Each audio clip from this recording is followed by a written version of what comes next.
If someone's talking, we can't hear you. I believe the room is still on mute.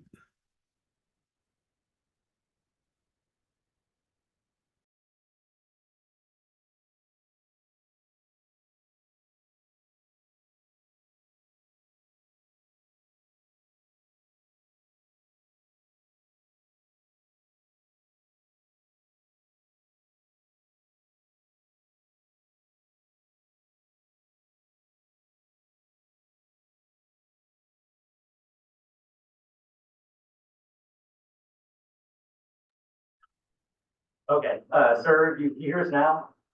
Yes, we can hear you now. All right, thanks for that. All right. No problem. Okay, so we'll try this again. If you want to speak on a certain item and you're in the Zoom, please send a request with your name and the address you want to speak on to the send request to speak tile you see on your screen. Again, just mention your name and the item you want to speak on, and then we'll have you speak when that item is up. Okay, Bob Meadows with staff. I'll tell the truth. This is an appeal. He's entering the enabling ordinance 64689 as amended by 64925. Then park ordinance 67175, separate report, and my expiration.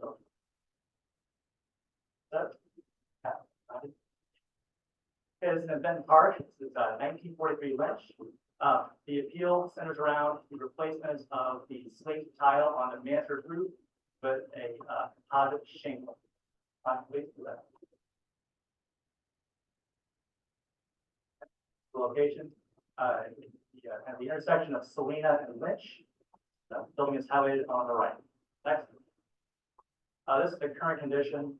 We believe the slate is on the building is probably original, if not very old. It is in poor shape. The homeowners were trying to get some roof work done and involve the guttering, and they started to work on it. They found how bad the slate was. So we moved the gutter to kind of begin breaking the slate. They found out the spot there in the current condition. It's been painted over the years. On the left is the proposed material. It is not slate. We've been given a long list of items. Sorry, I got to work that. I've been given a long list of bids and such for the material.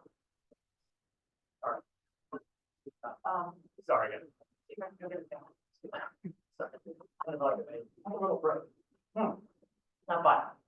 So you've been given bids for the slate replacement costs, and also listen to the composite shingle to see that left. The issue is the Benton Park Code states that you replace slate if it's in place at least 50% slate, which this is. You should go back with slate or a slate replica, like a Da Vinci slate. So the proposal on the left, sorry for that. The left is a composite shingle, like an asphalt kind of shingle, and lacks the depth of a traditional slate. Go forward. This is a historic photograph of the building. The owners actually have a picture of it in their house. This shows the actual slate in place. It's been painted over the years, yeah, it's the original slate best we can tell. Go ahead next. So again, this is the current with the proposed. Again, staff cannot support the replacement of original slates with anything but slate or like an eventually product that's look like slate. The code does not say it has to match the profile of the existing slate. This kind of chisel point slate has to be hand cut, so it's hard to actually find that one. But the slate you can get within. So if you've been given letters of support from the neighborhood, and Mr. Mulligan is here to speak on the item. Chair Spencer is also in support of the application. Also in support of the application. You've been given letters of support from neighbors. And the applicants are here to discuss more of the reason why they need the variance for the replacement. However, staff did not support the application because of this last design guidelines of that part. This is a fair summary of the ordinance. So 50% of the original free testimony that's going to the original. On the mansard, yes.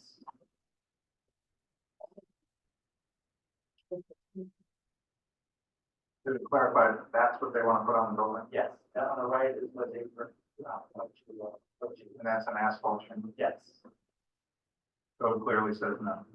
if you have existing, slate on the. Thank you.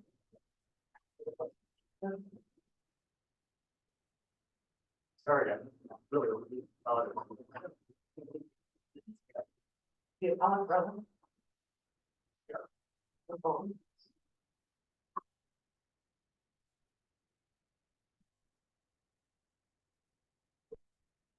Who you are, you can tell us that your testimony is going to be true. My name is Sarah Ramsey, and I'm prepared to tell the truth. My name is Michael Stray. I'm here to tell the truth during my testimony today. Okay, what do you want us to do? We have, first I'd like to thank the commissioners, for hearing our appeals today. We have come to the commission, requesting a variance for this permit, on, financial grounds, which I'll speak more about. This is, so we purchased this house in Menton Park about a year ago. This is our first home. We have really enjoyed bringing this historic property, back to life. We know it sat vacant for 2 or 3 years before we purchased it, due to the declining health of the previous owners. We have, done quite a bit of work on the house over the last year, to protect and preserve its place in the community. We have come before the board today to ask for variance, on financial grounds. We believe that, replacing the answer, moves slow time. We propose undue hardship on us. You all received copies of the bids that we've received. Our preferred option with the shingles that you see, will receive bid for about $8,100. And the cheapest bid we have received so far for this, the replacement of the slate is $18,500, which is more than double that cost. We respect the historic character of the Menton Park neighborhood, what was there. I wish that we had the funds to replace the answer, with slate in the code in accordance with the Cultural Resources Office. Indicated, however, I'm afraid that, Yeah, just reiterating what was said earlier, really do respect the history of this home, and that's one of the reasons that we were drawn to it. As it was mentioned earlier, we have that original historic photo. We wrote in our comparative contract that they had to leave the one in the living room, and so it's still hanging on our wall. So we're really trying to do our best to goodbye this home. And as Michael said, it's just purely due to cost. We saved for years to purchase our first home. We knew some would need a little extra love. And we've given it a lot of love in the past 12 months that we've owned it. And our last item on our renovation agenda was to replace the gutter. And that really opened up a big can of worms when our first saw just how in poor shape the slate actually is. And it came as a surprise and a disappointment to us because, again, we're trying to run by the home. So we have now had our general roofer give us a quote and say that's 100% unusable. And on the guidance of the Cultural Resources Office, we also called 2 other slate specialists in the city of St. Louis to provide quotes. We have one of those in writing, which I believe have, and the second one, we have a verbal confirmation. Unfortunately, we don't have it in writing because there is an emergency in our office this morning, and we weren't able to get us that in time. But both have verbally said, and one says in writing, that even though that there's more than 50% of the slate nailed to this roof, 1, it's attached improperly, and it's very loose, and 2, it's so thin at this point that 0% is unreasonable. Or I'm sorry, excuse me, it's reusable. And we asked them, both of the slate specialists, if they would be able to take any down and replace it, or, fix it and then put it back up. They said that wasn't possible, that they do think that there's water leaking behind the slate and damaging the wood and and unfortunately, as Michael mentioned, it's truly just an issue of cost at this moment. And we don't have the $24,000 or the $18,000 to replace it. Yeah, and then we also did look into synthetic, and that was $16,000, but it's still 2 times the cost of the material that we're purchasing right now. Yes, and I wanted to, speak a little bit, you've seen some of the discussions from, Innovative as well as our original contractor about the state of the roof. As Sarah mentioned, they have concerns that water may be intruding underneath the roofing systems and, causing damage to the home. And, we are also concerned that if the existing slate stays up, we have some concerns about slate falling off during extreme weather, which could damage either the gutter that we're having installed there, or perhaps fall of the hazard on the sidewalk. As Bob pointed out, we live right across the street from Springfield Park. Lots of families and children who walk by their house all the time. They're definitely concerned that the existing implications for safety.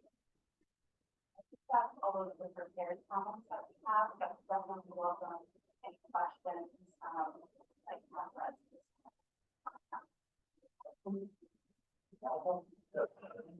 Just to clarify, you did not paint the slates of it. That's No, condition inherited when you purchased the building. correct. And one of the slate specialists said that in years past, they probably tried to put paint on it to help, protect water and whatnot, seeping through, but that would not be an option, at this time holder. Yeah. So two questions for you. So this, is this project, are you guys using historic tax credits to help fund it? We are not, no. Are you familiar with that program? We are, I don't, well, I'm vaguely familiar, but I looked into it very briefly. My understanding is that this would not be eligible for historic tax credit. That's been a quarter of the time. That's happened. So you're not, I don't know with all the improvements on the inside that you were hitting that threshold. I don't believe so. I'm not sure. Okay, and you do, yeah, I was checking to see, it looks like you've been talking to the neighbors. yes, the And neighbors on both sides of our home. And one of them is actually a sister home. They were both at the same time. We actually, in that photo that was shown earlier, we are the shoe store and they're the hat store. So, Oh, is that right? yeah, so our homes are, they sort of mirror each other. Our neighbors were kind enough to those who were right after we bought our home, and they look almost like them. And they have fish scale shingles, which under the code is not allowed to be made out of wood right now, which is totally understandable. But that's another reason for chose the design was to sort of mirror our sister house next door. Okay. And then you provided some information from contractors about this roof, and you're claiming financial hardship. Did you provided any information about your income, bank accounts, whatever? I didn't see that here. Unfortunately, given that this is a public forum, that I feel comfortable submitting that information if not being requested via sunshine laws and the like. But we're here prepared to say under oath that we aren't financially capable of paying that amount right now, and even the $8,000 was unexpected. I'm also leaving my job next month to the my mother's ill, and I have to step away, so our household income will be cut essentially in half on the exact hardship. Have you guys got creative at all trying to source the materials directly and find a contractor as opposed to just going through a roofing person and having them do it all? One of the slate specialists actually said that he, one of them said that they had actually looked at the top a couple of years ago before he purchased it, and he recommended a full replacement at that time. We were unaware, and he said, yeah, that he had looked at options back then. So I don't think there's. I don't know if you're following me. It's actually you find the slate, have somebody install it, which could bring down the cost considerably. And yeah, and then I was just going to say the other slate specialist said that he had found something like that before, and he called them back specifically for this design, and he called them back to see if they still had it in their house, and they didn't have it anymore. That was an amazing design. Yeah. Thank you.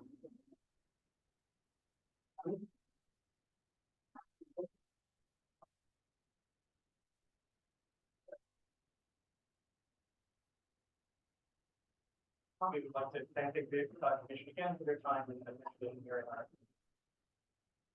Does anyone signed up to speak? Nobody else here. Somebody on Zoom? Is that any names? Tim Mulligan's here, I know that much. Anybody else? Mr. Mulligan is here.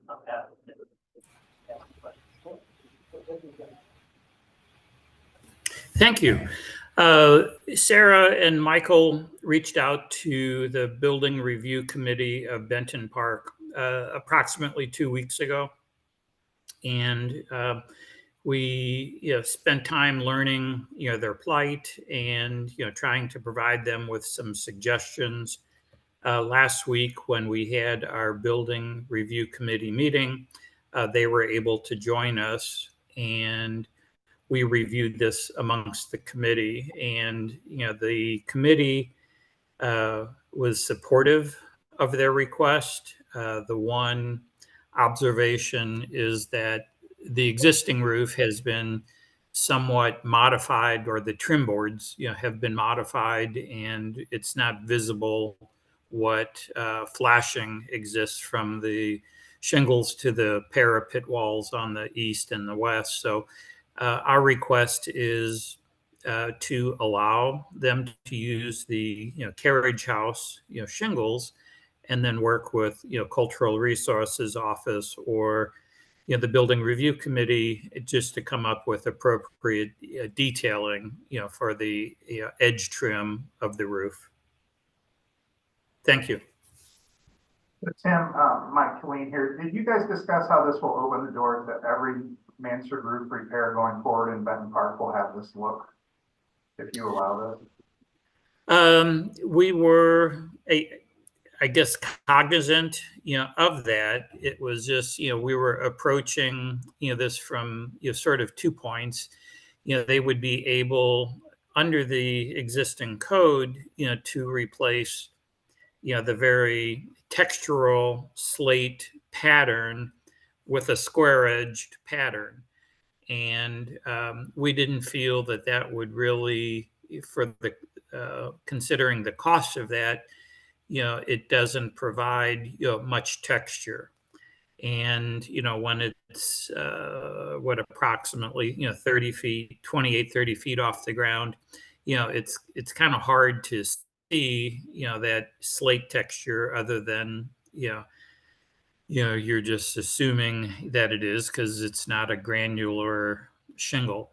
So we felt that the scalloped edge in this case provided enough texture, and then there's enough variegation with the granules on the shingle that it would look better than a square cut edge. Thank you. Anybody else? That's all.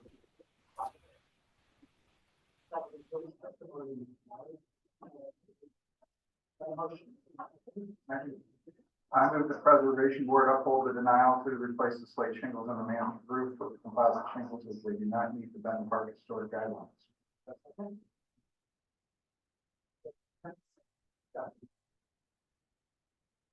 I think we've got a board there that's thinking well, but we're opening the door for every building in Benton Park to have these asphalt shingles on the main roof. And we've held the line there for many years to try to make that, to get the details right, to make sure we don't have vinyl in the front of our houses, to make sure our front doors look right. And I respect the aldermen and the neighborhood association. And I applaud these folks for saving this home, but when you buy a historic home like this, the little details like this matter. Benton Park went to the trouble to create a historic district 20 years ago. And one of the reasons the property values are so strong in that neighborhood is because we held the line and tried to get the details right. And this matters. And it will be a huge change to Benton Park if this is allowed.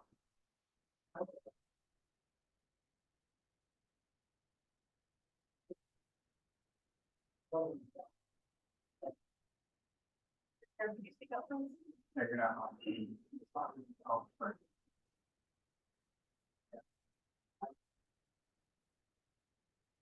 I don't know, I expect to fix that.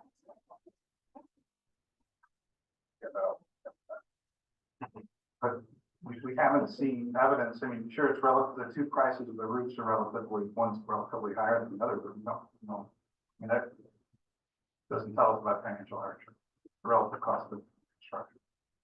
In past financial hardship, claims, we have requested like a W-2 or some kind of pay stub or something.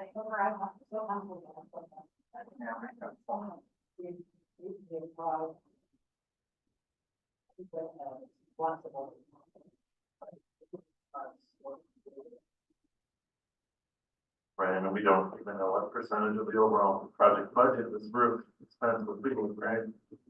So, hard to set hardship without more. I mean, we hold the line in other historic districts, the West End would be consider this. And certainly Soulard and Lafayette Square. Benton Park has its rules. It has a committee that's seems fit to write letters that get you around the rules, but I was part of that committee. There was a lot of hard work went into that, and I'm serious about like that's why we've got strong property values. We're not letting compromise material in the district. Trying that. I think it does say something about the and all of them. Immediately where it's hard and figure out the other option, and I understand it's slippery slope. I would be inclined to say, if you're planning hardship, we need to put hardship, and then we could consider if those opinions outweigh the going against the code part.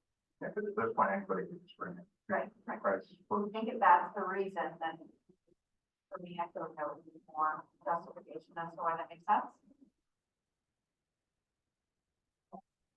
Yes.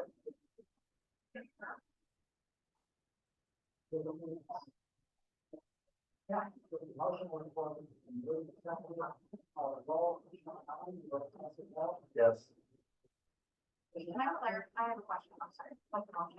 I'm sorry. If since this is an appeal of a director's denial, if we deny this, can they come back? The appeal of this decision would be the circuit.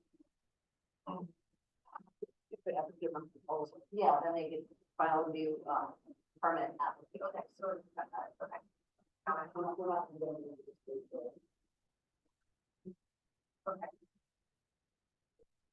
And we'll point out, they're unlike some of the people coming before us, they're coming to us before putting their roof on.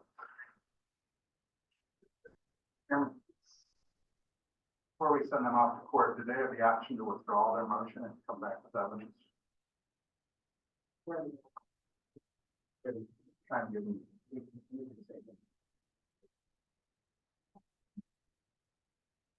I voted no, so you can keep on rule one. Yes. Ryan was a no. No. Robert was a no. No. Sure, stays on the vote, there are 3 no's, 2 yeses, the motion votes. There's no motion. I move that we table this.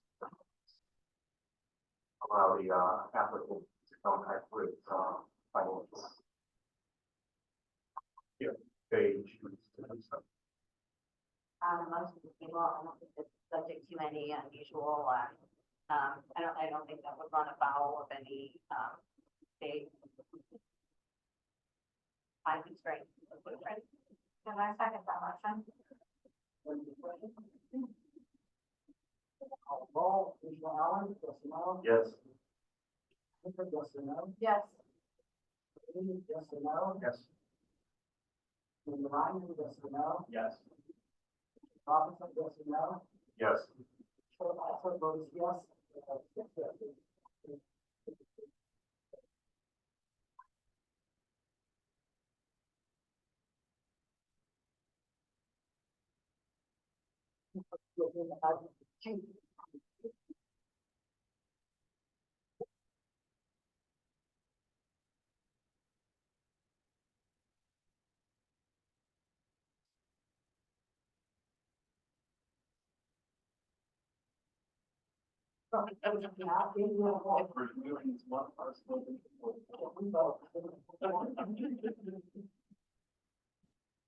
Okay, did you hear that?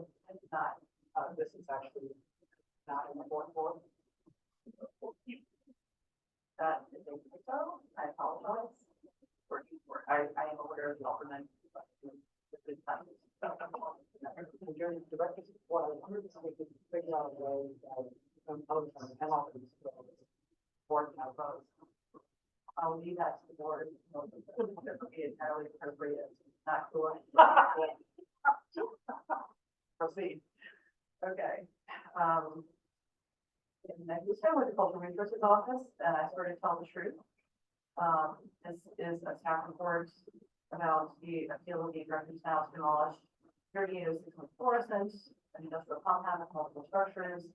I'd like to enter into the record ordinance 64689, preservation review district ordinances 64832 and 66609. Hyde Park certified local historic district ordinances 57484 and 69299. The agenda, the PowerPoint, and going through these. I'm sure most of you are familiar with this compound. It is down by Florissant, Brennan, Farrar, and First. This is located in the Hyde Park certified local historic district and within a preservation review district, both of which have cultural resources office and preservation board jurisdiction over demolition applications. The property consists of numerous structures which cover nearly every part of the square bounded by the streets of extension. According to the applicant's representative, the property has been owned by the current owner since 1979. And now we have demolished all streets on the parcel, and there are no plans for new construction, meaning that we would get a bond as a result. Cultural Resources Office has determined that the compound is merit as per the definition of 64689. We've also determined that they are in sound condition and that the proposed development would be a vacant lot, and that's why we're here. And the site is within both the Hyde Park certified local historic district and preservation review district, so it's being evaluated under both sets of standards. First criterion is the development plan. It is in a redevelopment plan geography, but there is no terms of the plan that apply here. Then we get into architectural quality. I will do this. So I need to start going through to get aside. Our property is a merit classification as an example of historic industrial design development throughout the 19th and first half of the 20th century. The complex is composed of a number of industrial structures with different construction dates and presents a variety of construction types and building materials. Brick, load bearing, concrete, frame, steel frame, concrete block, both with and without veneer and metal structures. The 1895 Whipple map shows the company with predominantly brick buildings at the northeast corner of Brennan and North 21st, including a 2.5-story commercial building labeled 80 Market, and with once 2100-02 Brennan from circa 1880. The building still exists, although its original storefront was bricked in, and part of the second story has collapsed. I believe you can see this here on the right-hand side. Larger buildings shown on the map may also be extant, that are interior to the complex, bring by newer construction, cannot be seen from the street. Smaller brick houses shown at the southeast corner of the site have been demolished. By 1895, they apparently have been converted to industrial use that are adjacent to large frame slaughterhouse and sheds. The northwest corner of the block is mostly vacant except for a large coal shed south of that are more small houses and flats also seem to be than the purpose. The 1950 Sanborn map shows the entire block architectural structure as it is today. A major redevelopment occurred from 1920 to 1930. The first construction was the fireproof concrete framed hog house. At the southwest corner of the site, an unusual building rises about 1.5 stories to be topped by a heavy concrete parapet. Brick piers divide the street facade into 5 bays. You can go or back to the forest. That one. I'm sorry, I thought about actual hogs. Actual hogs. This is a slaughterhouse. Cattle, hogs, etc. Purpose built. With 2 levels of horizontal openings separated by big brick span walls. Upper openings are screened with wire mesh, while the lower are closed by wrought iron. Steel frame buildings with concrete floors and brick curtain walls are constructed at Brennan and North Florissant. Monumental structures, you can try to put that one. Monumental structures, the west elevation features the 2-story cry sign composed of ceramic panels. Below the simple parapet, a band of decorative terracotta tiles extends along both street elevations and returns on the south facade. Larger inset panels mark each corner. The building sustained a number of alterations, including closure of large windows and the addition of multiple loading docks on the Brennan facade. It also appears to once have been a corner storefront or entry gate in North Florissant that has been bricked in. Same year, a building with was constructed. Its facade marked by an arcade of 2-story segmentally arched openings, which you see here, with cast concrete sills. South of this building is an open area around the older cistern. This is a great view of the entire parcel. South of this building is an open area around an older cistern. The building 2100-02 Bremen remains, but is now labeled offices. Second phase of development occurred in 1941-45 when cooling towers were built along North 21st Street, and a number of fireproof structures appeared on the center and perimeter of the block, but predominantly in 1942 with the tall multi-story boiler house, concrete frame and brick walls. On the right. You can go to the last slide. Second last slide. I included in your packet in the presentation an excerpt from the 1977 application to create Hyde Park Certified Local District. It includes a document that appears to ascribe architectural merit to 3 buildings on the site and little to no architectural merit to the rest of the site.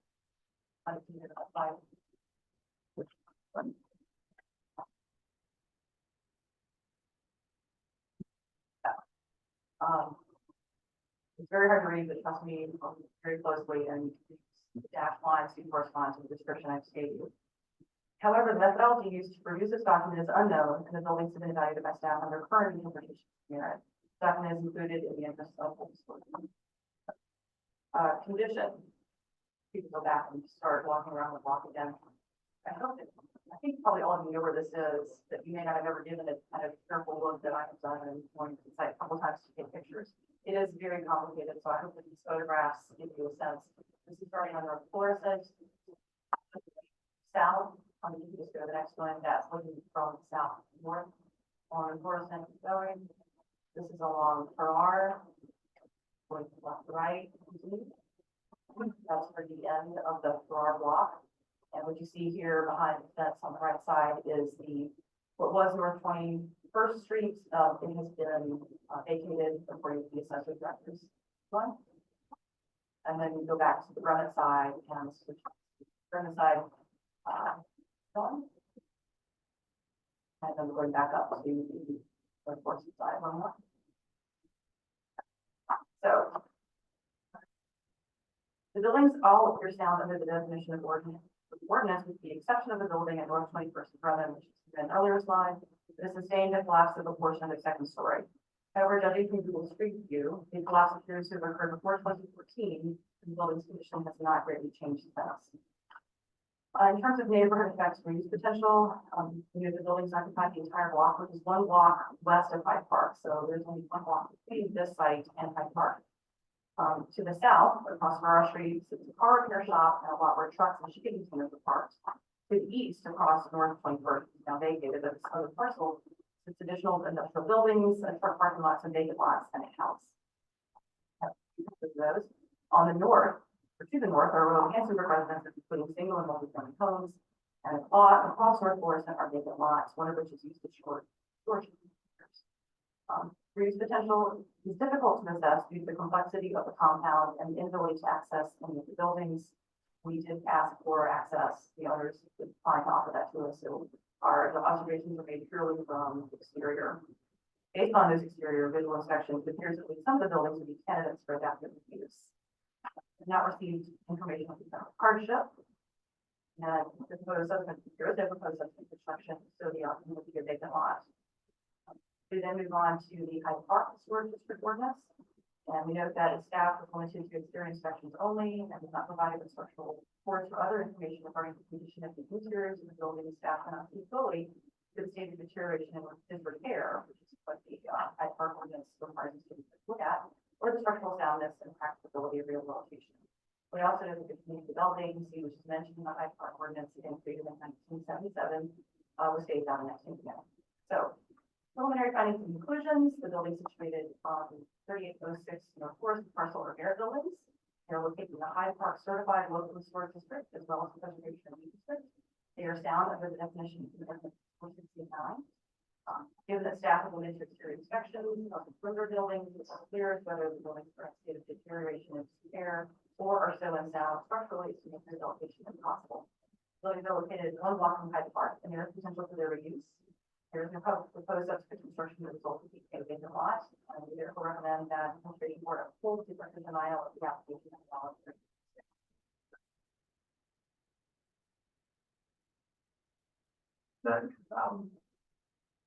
I know the Hyde Park Neighborhood Association has a plaintiff in a lawsuit against current owners, and that may prevent them from providing any direct info. Maybe we'll hear today from someone testimony about this lawsuit, but is there any level of community consultation either from the neighborhood association, adjacent residents, or the Alderperson? I have reached out to the alderperson, I was not hear back. I have spoken with the president of the Hyde Park Neighborhood Association and so that they did not comment. So they're very good. Thank you. Just out of curiosity, what all of you do you have? Have the alderman knowledge. Alderman of the 14 boards.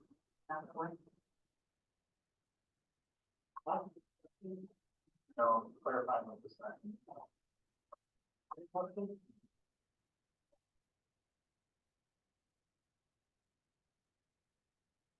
Yeah.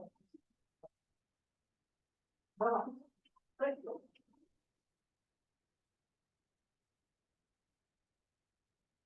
Good afternoon. My name is Chuck Billings.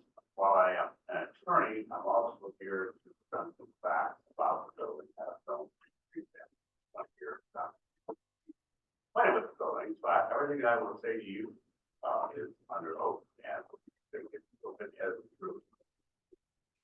As you have pointed out, Mr. Allen, dimension of the street's property and the problem they have is that they are the defendants in a lawsuit pending in the Missouri Circuit Court, wherein Hyde Park Neighborhood Association, the Great Rivers Environmental Group, and Legal Services of Missouri is saying that this property is a nuisance to the neighborhood.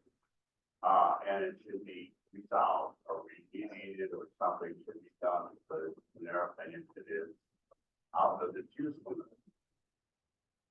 Reeves couldn't agree with that more. This building was built in 1929 as a meat packing plant, a smokehouse. There was a chimney for those who were historical. It was about a 60-foot chimney that came down.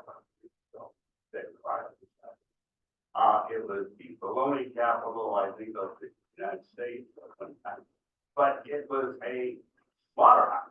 It was built as a slaughterhouse, and it is a meat packing plant, and that is its highest and best use.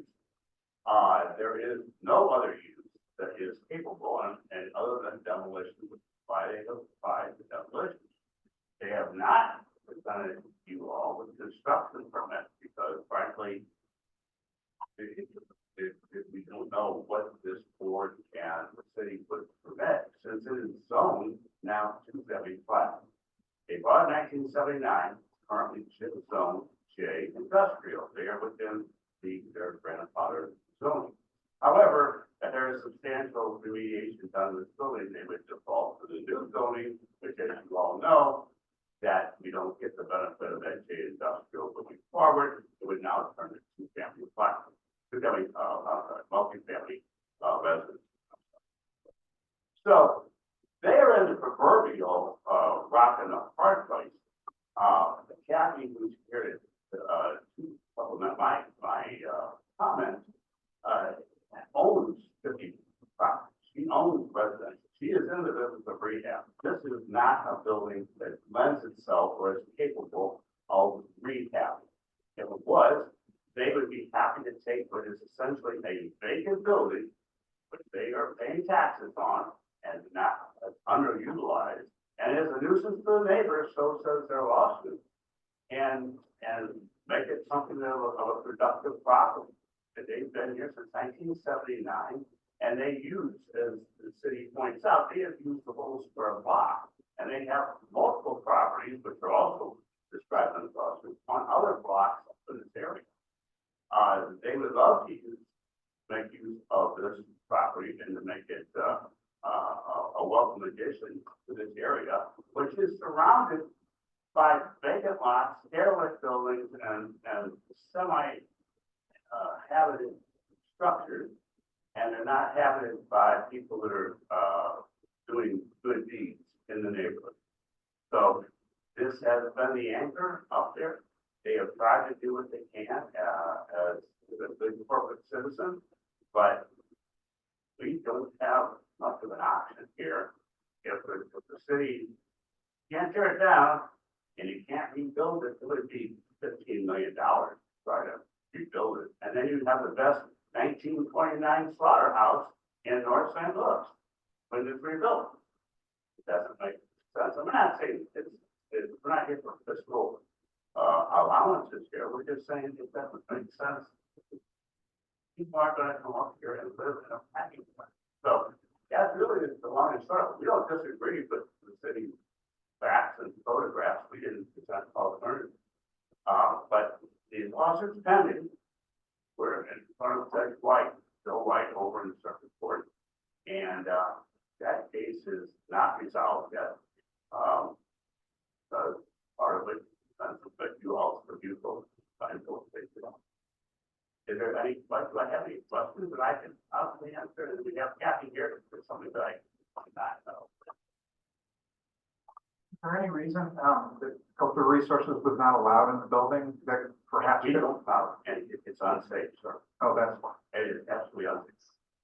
As part of the lawsuit, the lawyers and myself, we went on all the properties that they disputes have.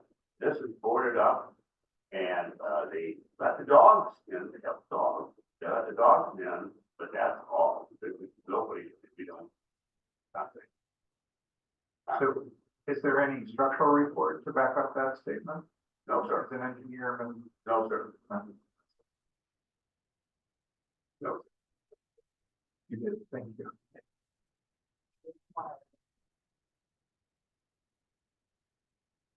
Thank you so much. You're welcome.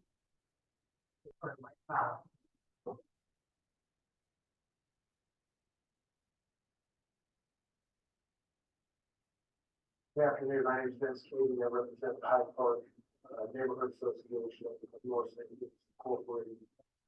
One of the parties in the lawsuit is trying to, and candidly, I'm here looking for some information about this appeal because we need some information in order to assess what our position will be if anything with regards to this appeal. It's what is required. And first and foremost, what we would like from the applicant or somebody else an explanation exactly what's being requested to be demolished. Is it a single building? Is it all the structures that were within that complex that was shown in one of the photographs? And we can get some description on that. We understand that there is a particular building that we talked about that has an address of 3806 North Morrison, owned by Pride Properties LLC, but we're not sure where that ends and begins, and we would like a little clarification on what exactly is proposed to demolish. And then second, and I think Mr. Miller alluded to this a little bit, whatever is being proposed to be demolished, what is the state of the use and the function of that particular building? It sounds like what's being proposed to be demolished has been vacant and been vacant for quite some time. It's not clear on that, as whether it's being demolished or it's being.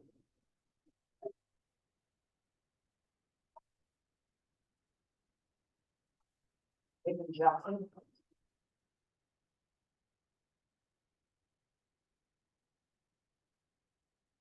Hello, my name is David Jackson, and I support the motion.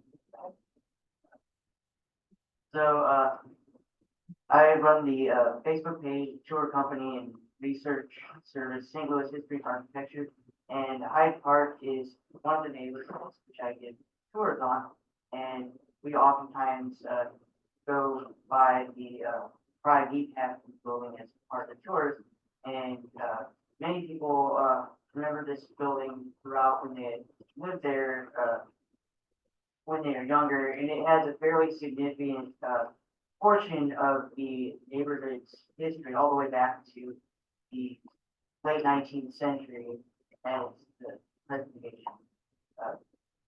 shows. And I would support the upholding of the decision for this building. Okay.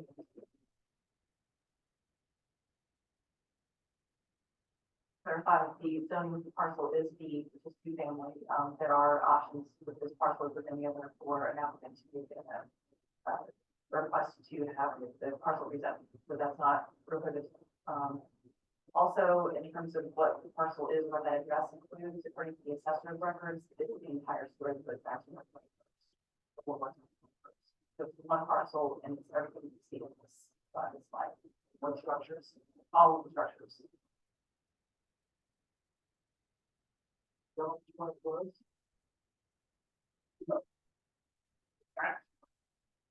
That's correct. There's nothing, of course, they, frankly, it's all part of it, it's added on, it's all this queue. But at this point, it's all. Thank you, sir. Commissioner, the motion? Alan? Me?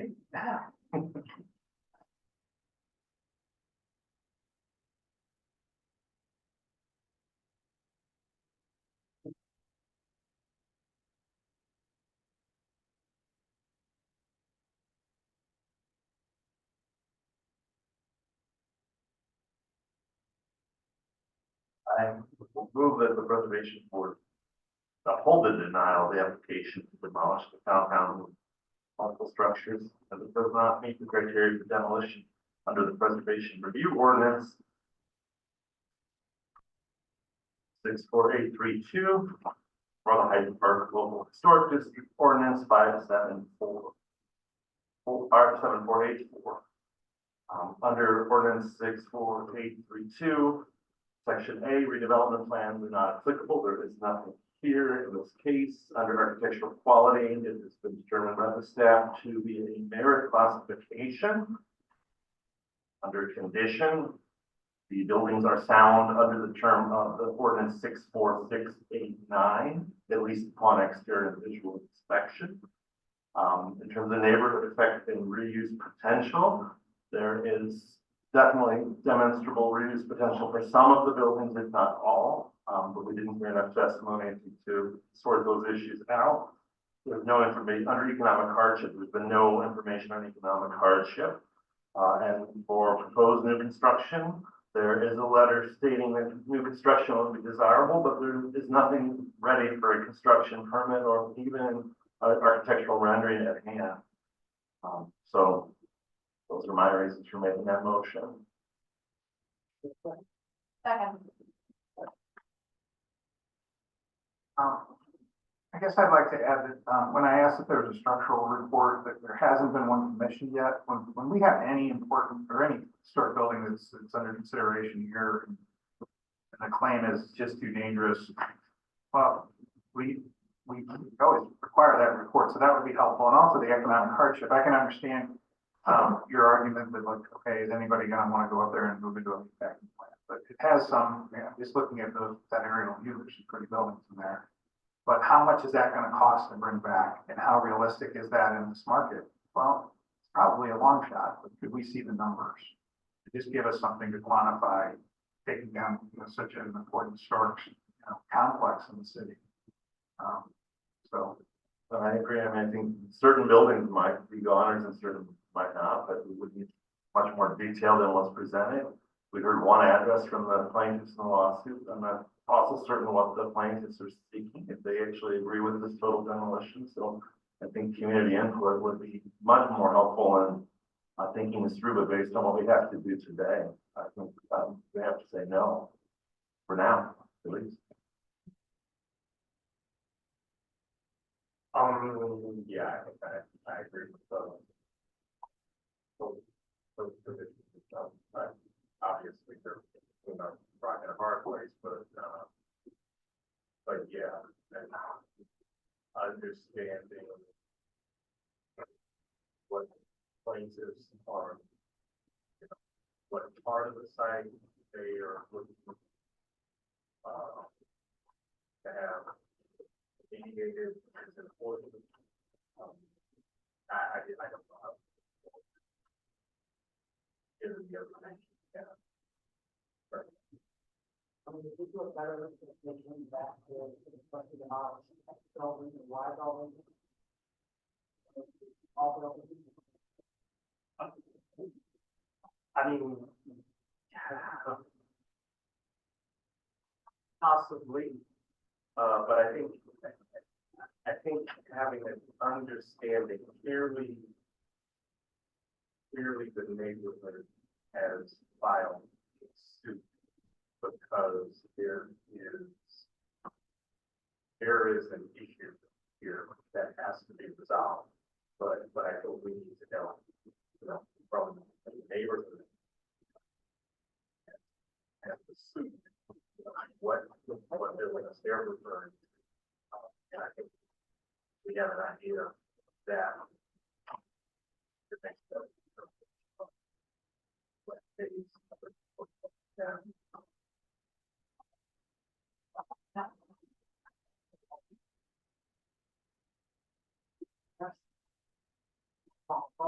Motion on the floor. Yes. Yes or no? Yes. Yes or no? Yes. Alderman Devon? Yes or no? Yes. Mr. Devon? Yes or no? Yes. Chair, six noes, vote, five yes. Thank you, commissioners. After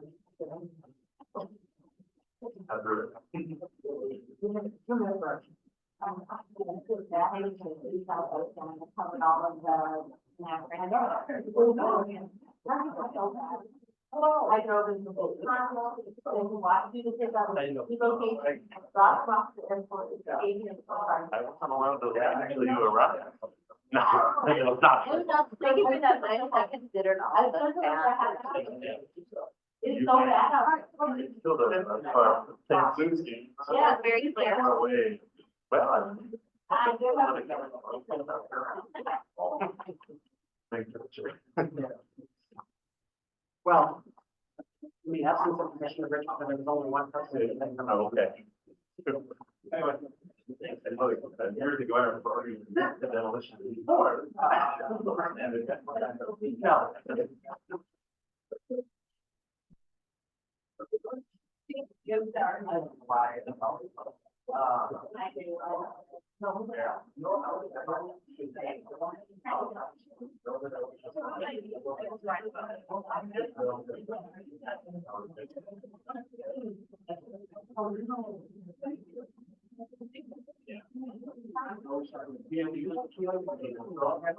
Yeah, that's hard to go back up, but then I got stuck right to the right. So what, was it five?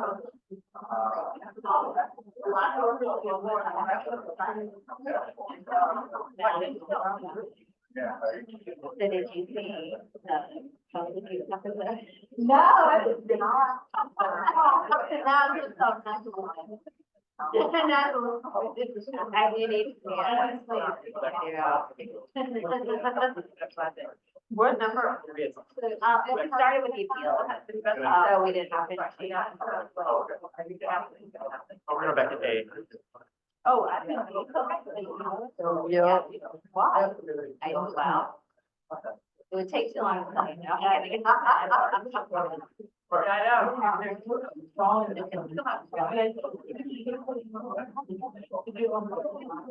love it deferred. And, the appeal did not.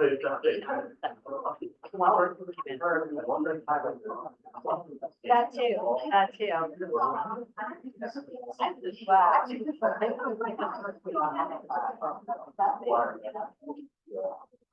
Yeah. So that was actually.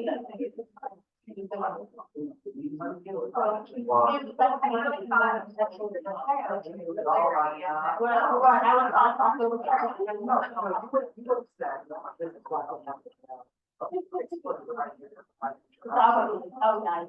That's like my one, but I feel like it's like you guys. It's not.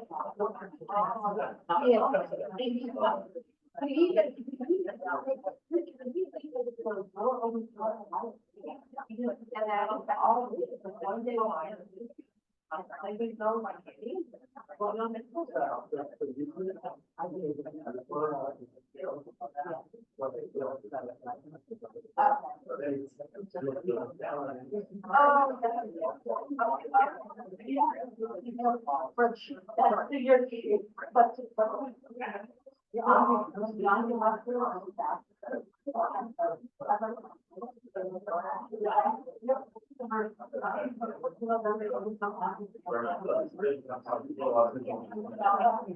had that.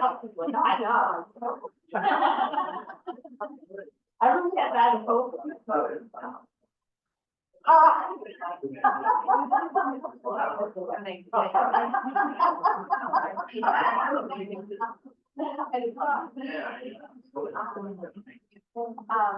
And then.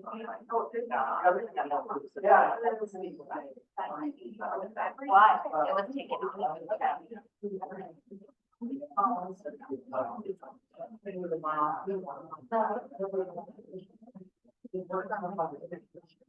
Oh,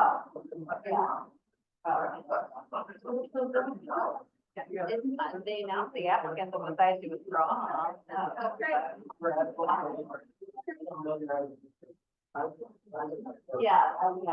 would be awesome.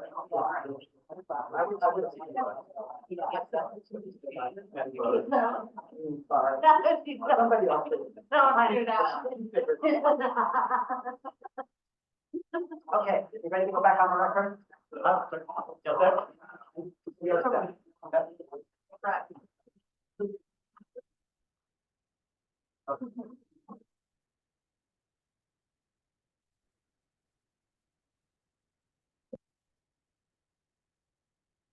I have lost. Oh, all right, thanks. Allow me. This is why I was passed out before, running around the room like a crazy person. I was passed out and only the last one, yeah, so I'll go back. Thank you, ladies and gentlemen, for your patience. Begin hour 2 of 10. Calling agenda item A. Don't say that, about that, don't know the truth, but it's a pre-lab. We have a house in a lot in Benton Park, it's on the west side of Wisconsin. This is the current property is 3221 Wisconsin. The lot is owned by the house on the right. The people who own the house on the right, own the lot. House is owned. People own. Next slide. Location. Who owns the house? People. Yeah. Yeah, I'm all put off. He's no girl. I'm fine. This is the elevation of the proposed new build. It'll be 4 sides of brick. So based on a property, example over on Cherokee. Next. As you can see again, I mentioned all 4 sides of brick. The size of the building would be private facade based on the distance to the neighboring properties. Next. That's the rear. Next. Okay, this is a rendering and also kind of a drawing showing the floor heights, how the first floor and cornice roughly aligned. So you can see that generally fits the site. The problem is, I'll go to the staff report in a second, but it talks about massing, scale, fenestration, all that stuff, and certain aspects do not. So go next. For context, this is actually important. The block on the west side of Wisconsin are all 2-story buildings with some 3-story. They're all pretty deep buildings as well. So next. South, again, 2-story building, on street. Next. Across the street, there is some variation in heights of the buildings. There's a 1-story. On the end of the block, there was a this house was built in 2020, but again, on the east side of the block, that has some variation in heights. You can see the 1-story building. This was the house on the lot previously. Mr. Duncan told me it was known as the Pink Wiener. Apparently, wonderful name. But it was rough shape. It was turned out in 2019. Okay, so going to the code, certain aspects do not align with certain aspects do. The setback aligns. The setback is fine. It aligns with the neighboring properties on the left and the right. The front house facing the street. The issue is mass. Mass talks about the general position of the building. Story and a half one does not comply with the mass requirements of the street.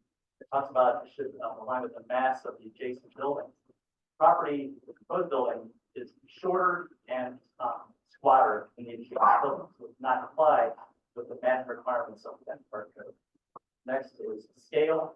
Again, it says that it should be the same amount of floor heights as the adjacent buildings. And as you can see, being a 4.5, it does not comply with the scale requirements.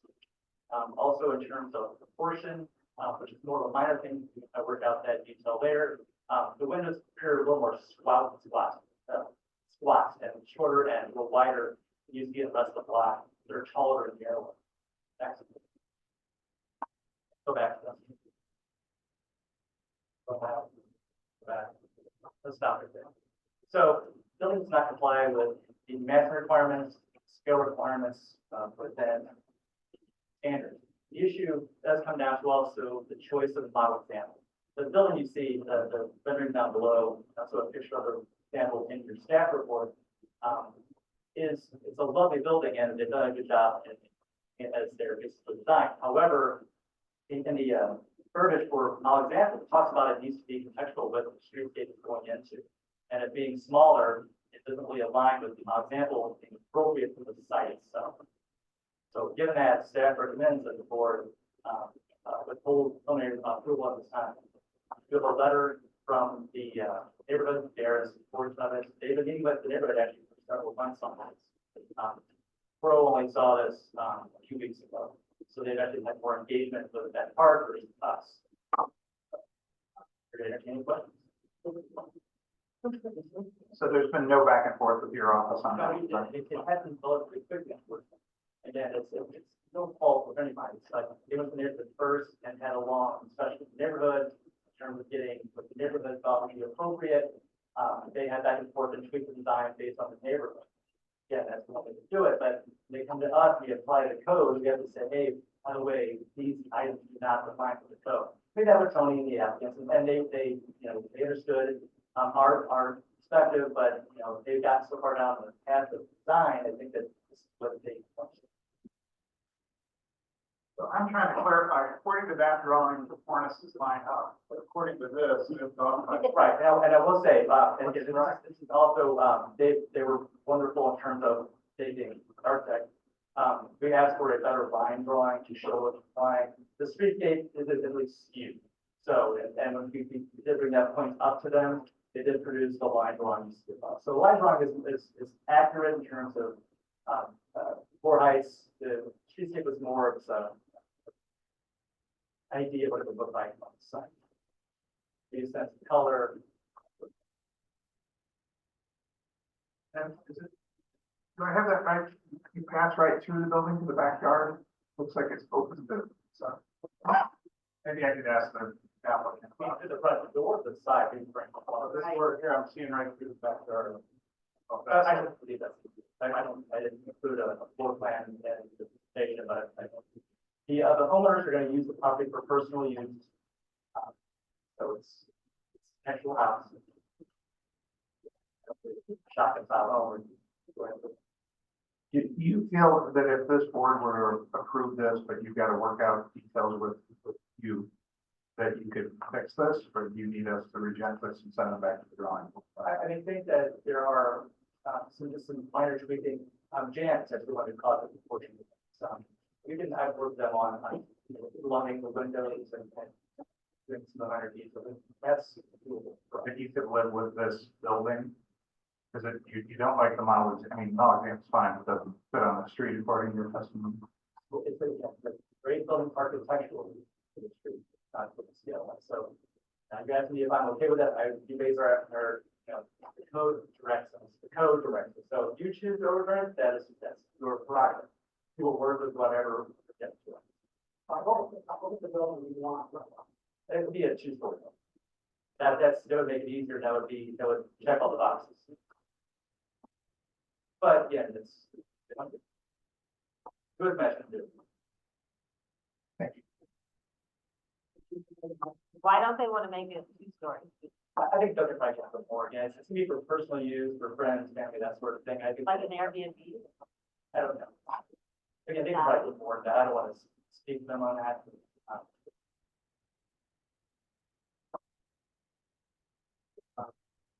Okay, let's turn on the applicant.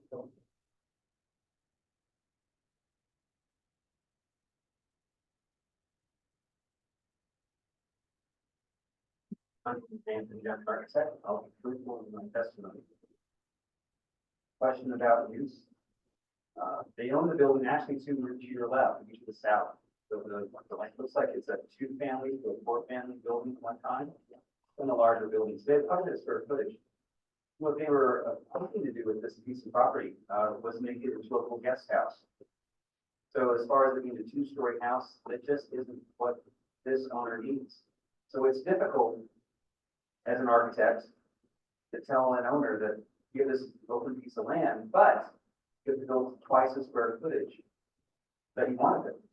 So we looked for a house that would meet with a model standard, and from there and worked with the park people. As far as the house goes, with construction, it'll have a faux slate dormer on the sides. It'll be a shingle, artificial shingle roof with full brick on all 4 sides. With a form liner, form liner that's in the foundation to mimic some kind of a ashlar split face limestone. As far as the sill height goes in the front, that looks like something we could probably work on and pull down towards the finish floor so that the windows become taller, and as well as we can make them a little thinner. But what's a struggle, even with technology we have today, is to make a very accurate example in a Photoshop drawing. So that's why it's a little lost. We went over great pains last week before this preservation meeting to find those data lines for the existing buildings on either side, north and south, and line them up, make sure that our house is going to have the same sort of proportion as far as heights go. And the last question about Mr. Clean, I think it was something about from the front door you walk straight through the house. There's a stairway in front of the door, the front door of the house. When you walk in, will be a stairs on up to a small space above.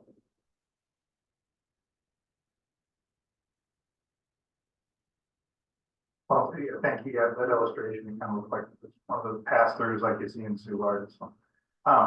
What will be the materials for the cornice? It would be a built-up wood design cornice. We probably have the Northern Burkhards. Oh, nice. And we would, once again, we work with the CRO people and also the neighborhood. I've done a number of them in the past.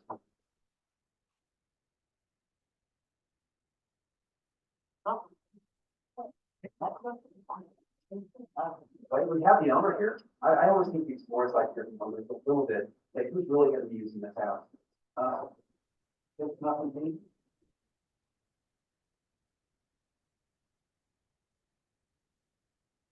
Hi, my name is Jessica, and I'm a the truth. Thank you for letting me speak. My wife and I bought in 3325 and 2020. And at that time, the lot next door was owned by a property developer. So, you know, we were in the midst of COVID and they never built and they never built. And we're like, well, we can't really do it for somebody to be right next to us like that. So we bought that lot, not exactly knowing what we wanted to do with it. And then speaking with our neighbors and it's like takes its turns. My wife and I both have aging families. They don't do stairs very well, and we have one first floor guest room in our home, but everything else is above stairs. So we would like to build this guest house for our friends, for our family, in case one of them should have to come and live in it. So the building will be accessible from what, from the rear then? From the rear and, well, not handicap accessible. They can do stairs. They just Oh, they can't can do do stairs. stairs like all the way up and down, like that. And you have, did I hear that right? You've committed to brick on 4 sides for this building, which you don't have to do in that park. What made you want to do that? We love our neighborhood. We own a fit in with our neighborhood. All of the buildings around us are all historic and current. So we just want to fit in. And you've heard some of the suggestions about changing the proportions of the windows to better match the street. Are you okay with that kind Yes, of thing? we are fine with changing the windows. Yes. Thank you.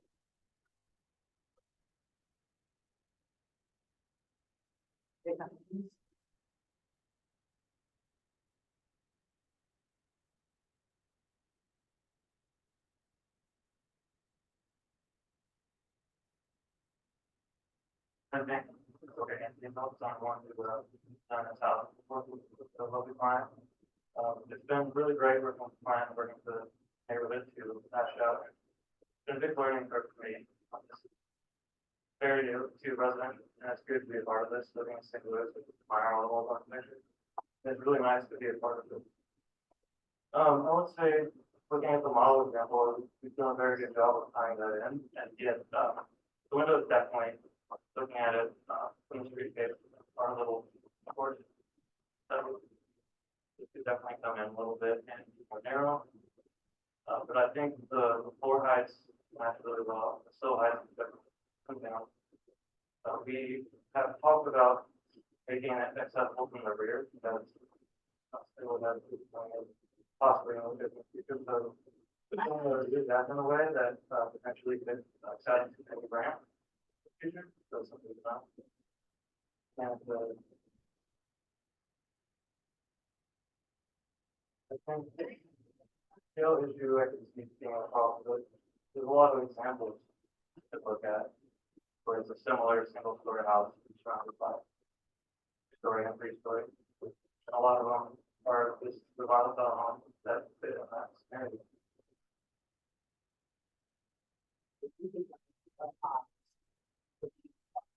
Those two numbers, also at the top of the bottom. Hard to scale things exactly. The royal family. Oh, my gosh.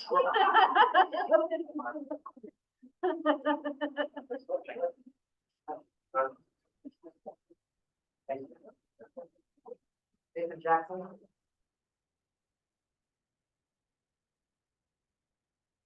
What? Hello, my name is Nathan Jackson, and I serve about here. I previously introduced myself. I also do historic walking tours of the Benton Park neighborhood. I would support the approval of the construction of this building based on the historical context of the greater surrounding neighborhood and the surrounding blocks. So this is in City Block 1528, and most blocks in the 1000s in the city were all part of the subdivided city commons. And so that was all done in about 1855, and there were various different styles of buildings all throughout that time, constructed, especially in the south part of Benton Park, in the second city subdivision. And that building on Cherokee Street is also in that same area, the original model example. And if you go down just one more street, there's actually examples of buildings on Salina, I believe it is, where the streetscape has varying heights with small history buildings next to larger 2- and 3-story buildings. So on those grounds, I would say that it's a general historical context within the neighborhood as a whole, and also the construction materials seem to be of high quality. Thank you.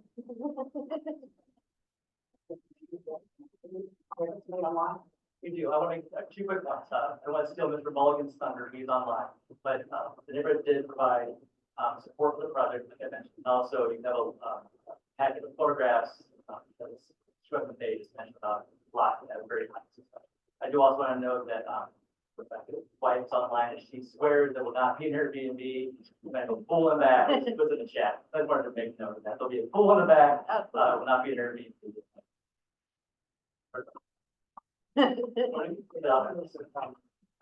Yes, Mr. Mulligan is here. Yes. If you have the handout part of the letter, I think what I was trying to convey is that the existing model that was selected is actually sandwiched between, two very tall buildings. And, I just went through the neighborhood and found, similar other situations where there was a 1 or 1.5 story building, positioned between the taller buildings. And I believe, when the standards were developed, we were, very focused, on, creating a similarity, of the extant buildings, on a block. And as we discussed this last week at the Building Review Committee, in this particular instance, the model example and the proposed construction for Wisconsin, I think provides enough visual interest and similarity, to other buildings, within the neighborhood. So in this particular case, we're supporting, the use of a, somewhat, lower building. So that's it. The rest is in my letter. Thanks, Bruce. Anybody else online? Oh, that's it.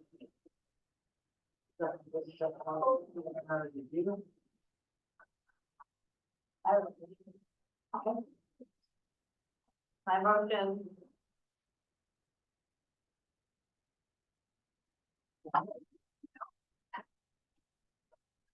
Well, I can speak loud. Yeah.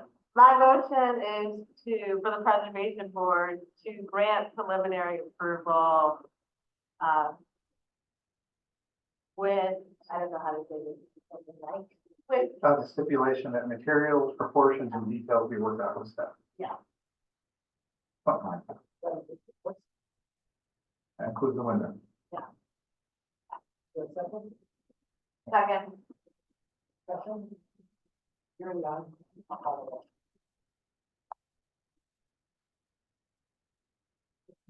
Vote yes or no? yeah, Commissioner Hamilton, vote yes or no? yeah, Commissioner Police, vote yes or no? Yes. Alderman Ryan, vote yes or no? Yes. Commissioner Robinson, vote yes or no? No. Chair abstains on this vote, there are 4 yes, 1 no, 1 abstention. This board grants preliminary approval. With conditions. and I say, Nathan, that was a great presentation. Agenda item B. Is the applicant present here? Here on this, okay. I think it's been waiting on that side. I'm Jan Cameron with the Resources Office. Preliminary review, you probably will remember from the January meeting. Proposal for a new single-family house with attached garage on this site and on 328 Thompson. In Thompson Heights. Next one. Remember, this is a very unusual site. It actually is cut off by the construction of a highway at some point. So it is not anywhere near the center of the district. It's right on the edge. You actually have to go look at this property in order to see it. Thanks. This is probably looking at it, from, I think it might directions proper. From the west, and then looking down the alley, which runs along the side of the property. So that would be in the center of the right-hand frame. Proceeding down, probably eastward, property is in the center of the photograph on the left and also on the right. Now, I'll point out that, now we're looking at the front, or standing on the site, looking at the only really historic building that's in the vicinity of this property at 3448 Copeland. And then on the right, we are standing at the rear of the project property, looking south towards Copeland. That's the vicinity. Now, at the time the board heard your initial senior review application, heard send it back to the owners and architects who work with the research office in the neighborhood to bring what was really a non-compliant design into a closer conformity with the emergency standards. And as a part of that, we've been meeting with the owners and their architects, and they have selected, this is the house actually across the street from them, that they are using as a model example. So they've made significant revisions. Next. On the left was the initial submission. On the right is the current submission. What happened, as you can see, is they picked up details from the historic house. They have changed the color of the entry area. They have substantially reduced the scale of the projected bay by lowering it and using a railing. And the demonstration pattern also has been simplified and turned into a more appropriate variant of the historic model example. Next. This is looking west from the alley. And we were concerned particularly about the very large concrete wall. That was to be there to complete the whole house and painted, or will be painted, clad with a nice gray color. And so it has unified the design. Now, it's still not compliant in scale particularly, but again, you have to remember this, it really doesn't have very much historic context, way off on the history. So here. At the moment, we've determined that design of the new house applies to the comprehensive standards in location, spacing, setback, roof materials, paving, and ground materials. Still does not comply with scale, size, and portion. Staff is recommending the review be granted given the on character of the property and its site. Do the neighbors and the alderman agree with you? Yes, we have a letter in support from the neighbors. They were very compliant, very good. Do you see this as a slippery slope and we'll get a lot of these in the neighborhood, or is this the only lot where this could happen? It's not the only lot where this could be. Based on its shape, size, and particularly the location where it applies. And you really do have to go with this action.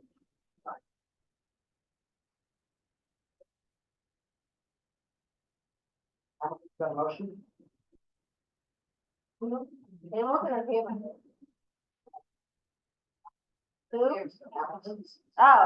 wait. This is a busy day. Yes, I have a motion. My motion sets the preservation board grant preliminary approval of the revised design with condition that final plans, exterior materials, colors are approved, reviewed and approved by cultural resources. Second. You want to hear from the woman? Not unless they want us not to approve. Oh. There's a motion on the floor, and maybe second, for preliminary approval, we call the roll. Yeah. Actually, I'm going to look at you. It's so simple. Yeah. Yes. Yes. Yes.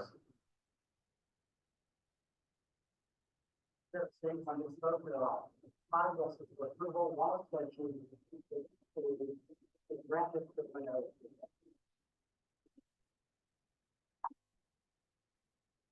The agenda item C. Yes. Oh, sorry. No, sorry.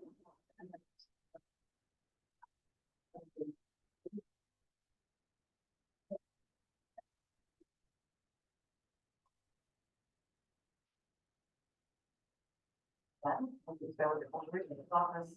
This is a preliminary review for a request to demolish a single-family house to build a two-story house in Forest Park Southeast. You can get that.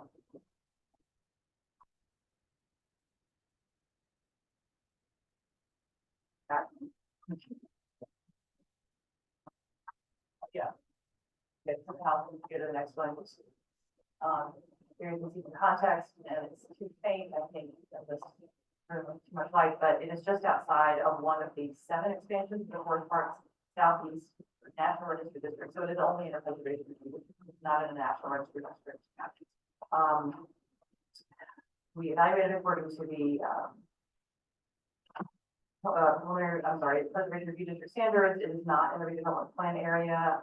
In terms of architectural quality, it is a contributing building, and it could contribute to a possible local historic district, and that is it's just outside the boundary of the Forest Park Southeast National Registry District. Condition, if we can just go to the slide number 1 on these. So this is the front and the side, with this, one more. It all looks good until, next slide, we get to the front door. The roof has completely collapsed, and part of the floor, it's not, you can't quite tell in this photo, but trust me, we're giant. The condition is knocked out. Under the definition of the ordinance 64689, its roof has collapsed, and portions of the floor have also collapsed. In terms of neighborhood effects or use potential, the site is located in the area with a strong real estate market. But the reuse potential is truly limited given that the roof portion were collapsed. We have not received evidence of economic hardship. There's no applicability of urban design in terms of the integrity in block face.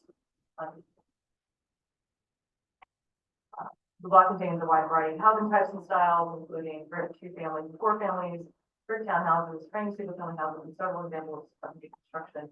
4330 Swan itself is flanked by newer buildings. To the east of 4320 Swan is a 2-story brick fronted single family from 2020, and to the west, 2 1-story sided houses with front gables built in 1998.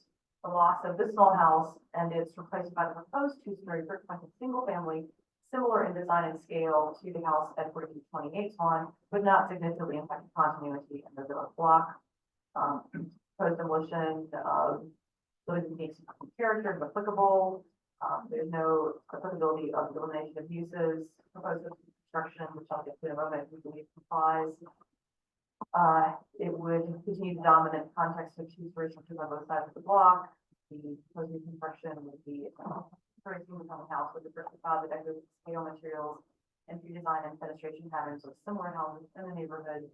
The proposed use complies with current zoning requirements, and construction would commence within 12 months. It's like to show the pictures of. So that's across the street. If you're standing in front of the house that is looking west, that first slide, and on the right is looking on the right is looking east. I'll go to the next slide. This is the applicants, I believe, are present in the Zoom room, but I distributed slides. Go ahead. So this is the parcel in context. This is the context on this side of the street.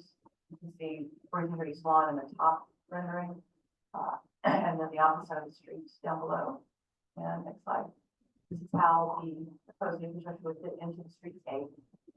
And that's renderings of the elevations front and rear next. Side. And then an example of a similar house in the neighborhood that this developer has already built. And that was it. We worked with the developer on other projects with contracts. So, we preliminary planning conclusions. 4330 Swan is located in the Forest Park Southeast neighborhood in the preservation review district. The building is contributing, and that it could contribute to a possible historic district, but it does not sound within the definition of the ordinance, as the walls and roof do not appear capable of continuing to support the loads that they have already failed. The subsequent construction would be a 2-story, 3-bay single-family house with a tan brick facade, with steps for entry for different cornice. We determined that the design was compatible with the existing resources of the neighborhood, and therefore would have no adverse effect upon its historic character. Given those preliminary findings, we recommend that the Preservation Board grant preliminary approval of the demolition of the construction with the conditions might not be approved until after the issuance of the construction permit, and the final drawings, exterior materials, and colors are reviewed and approved by the public office. Mr. Chairman, am I allowed at this point to say so moved and we can move forward? Yeah. Because I would just reread what you just said. So moved.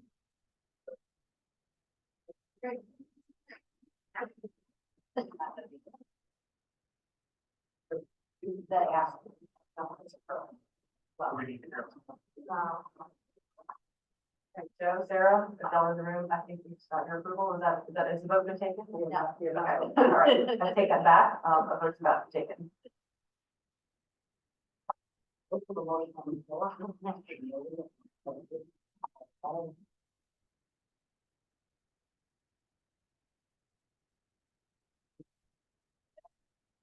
Go ahead. Commissioner Hamilton, What? Yes. Well, you can tell it's getting close to dinner time when I make a motion like that, so yes. Alderman Young. Yes. Yes. Approval, one extension. Motion carries.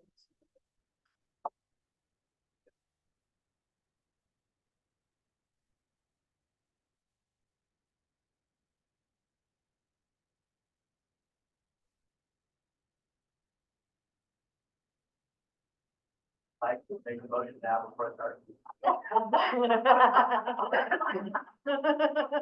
That'd be great. That'll go with dinner, but You get 2 times. we'll get some longer.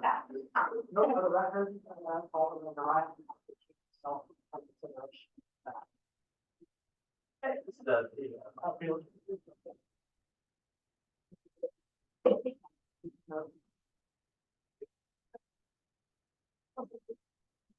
The new house at 3840 Shaw.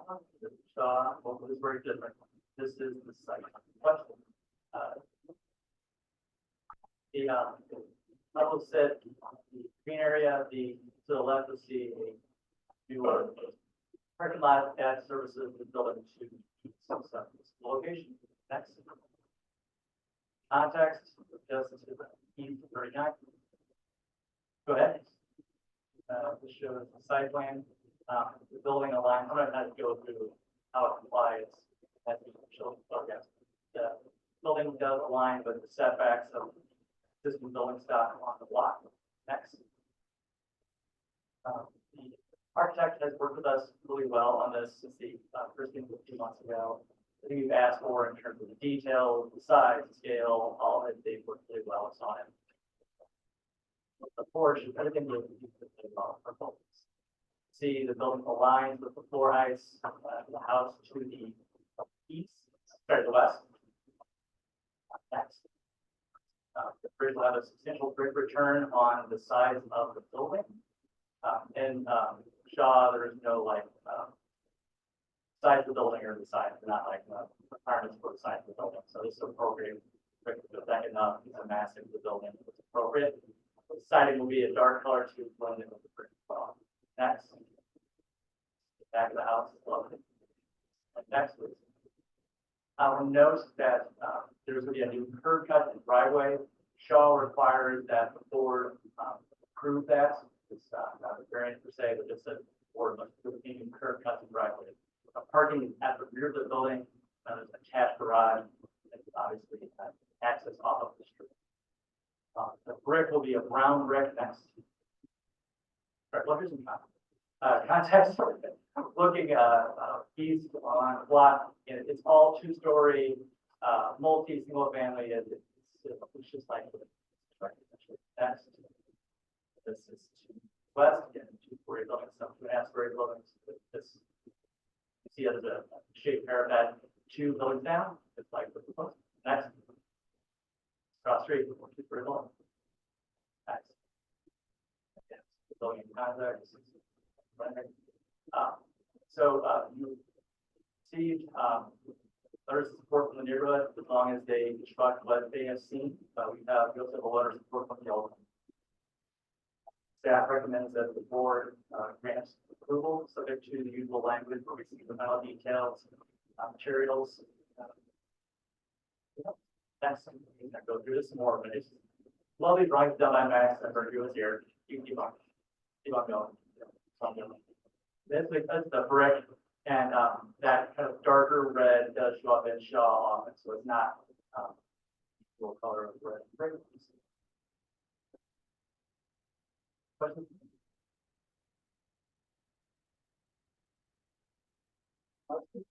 I have a question. Was there any thought in getting a right of easement or something with the existing parking and curb cut that's next door? The guys, not the owners, the owners are online, but ask the owners, they are on. I would like to ask you that. Owners, can you please, unmute and ask, there you go. Can you repeat the question? It's a little hard to hear. Sure, I was just wondering if you investigated the idea of a right of easement to utilize the existing curb cut and access the property from the parking lot that's next door. Oh, we have not considered that as an option. It seemed like, when you walk the property, it seems like that fence line wouldn't really line up with the back of it, but we haven't figured that as an option. Thank you. There are several, this block does not have alley access, so there are several curb cuts along the stretch of Shaw.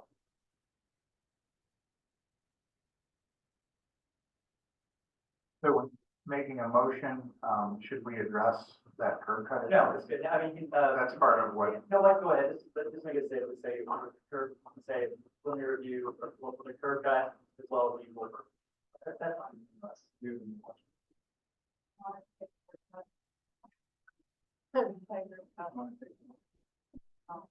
oh, okay. I move that the Preservation Board grant preliminary approval to the project with the condition that final drawing details and exterior materials be reviewed and approved by Cultural Resources Office. This motion includes the approval of a new curb cut. Second.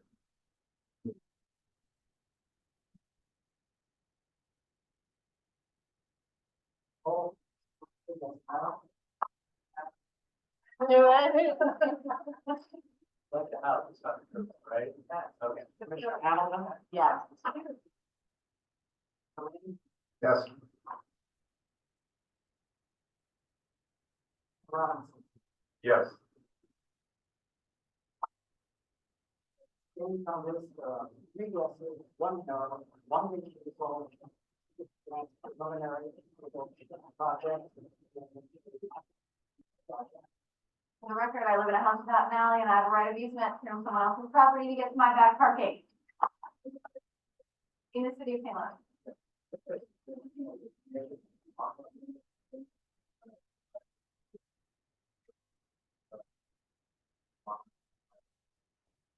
We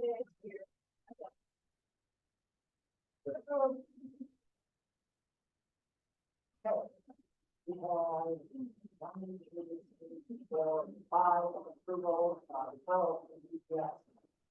Oh. When did that? Oh. Thank you for reviewing the agenda so carefully. What is the sign of your property? Motion for any or all of the approval. Have a motion for all of it. Catherine, go ahead. I've been talking too much. I was gonna move that we approve the BPS referrals for items H through L on the agenda. Second.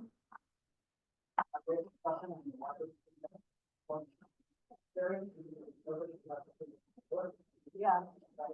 Dating circle, that sounds cool. Inaccessible ranch. All of them. It is towards the mic. The motion on the floor. All of them will signify by saying aye. Aye. Opposed? Ayes have it. So. Do I hear a motion for agenda item? Yeah, not. It's my opinion, by the way, that Harold. I move the Preservation Board direct the staff to prepare a report for the State Historic Preservation Office that the property meets the requirements of the National Register Criteria A for commerce and industry. Second. All those in favor, signify by saying aye. Aye. Opposed? I have it calling agenda item 10.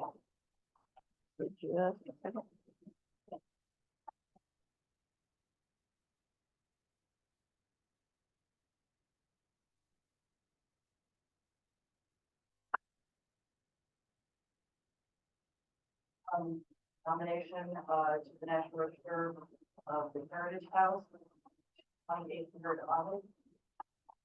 Heritage House is located, Olive, is being nominated under criterion A as locally significant in their areas of social history and community cleaning and development.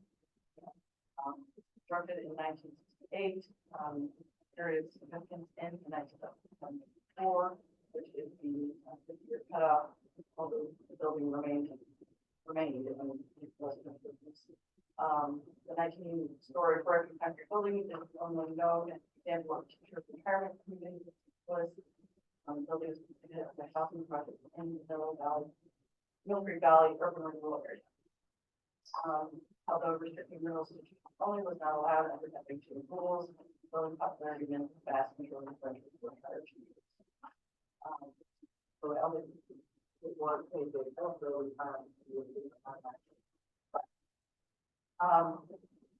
also the listing of the building on the National Register of Historic Places will make the property eligible for state and federal historic tax credits for rehabilitation. These credits could also be combined with low income tax credits to make rehabilitation more feasible. I'd like to note that the Heritage House was in the Pro Mid-Century survey and received the highest significance rating for both architectural tourism and history by historic value. Lastly, we'd like to acknowledge some of the buildings for recent history. In early February, pipes the building burst damaging signs that all nearly 200 residents were displaced. According to news reports, members are still living close on the two houses. As the community, the terror is also. So what's going on with the building? There's no one living in it at this point. As they weren't maintained because of the pipes. Oh yeah, I remember. So the people are coming back. They said according to the and I believe it's going to be close. Whoa.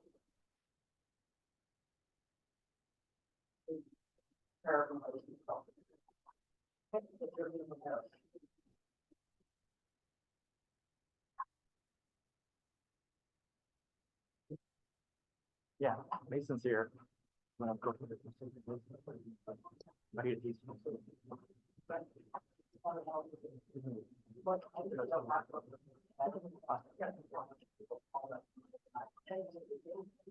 wait, he just unmuted, so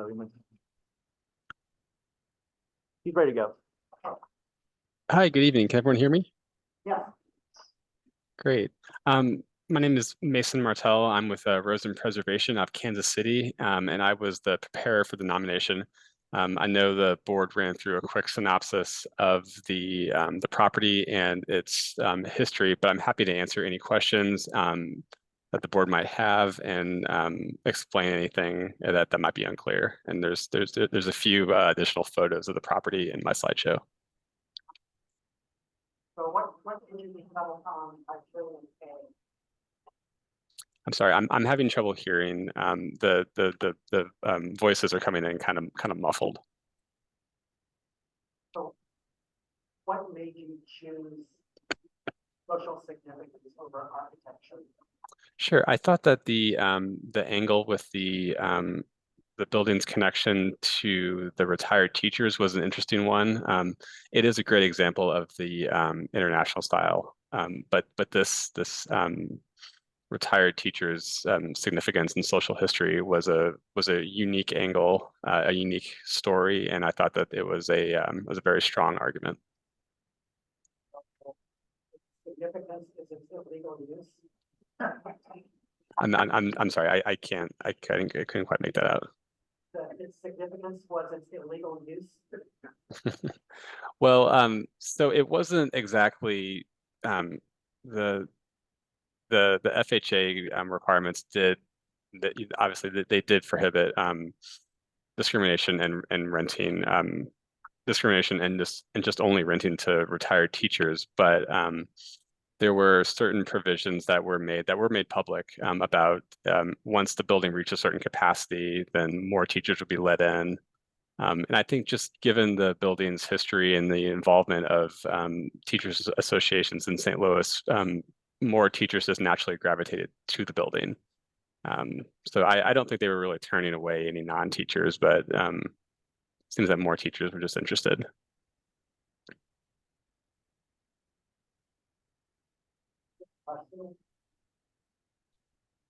I just wish there was some way to acknowledge its architectural significance, given the fact that the city has an inspection survey that's so designated. Would you be amenable to adding section?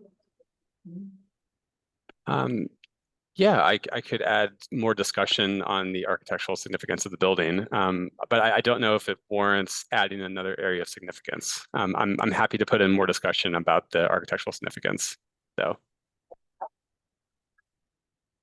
Do you have any idea what the owner's plan to do with the building?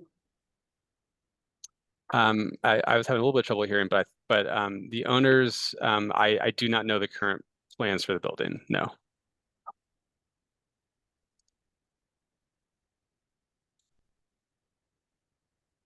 I'm gonna pass on this one, thank you. Robinson?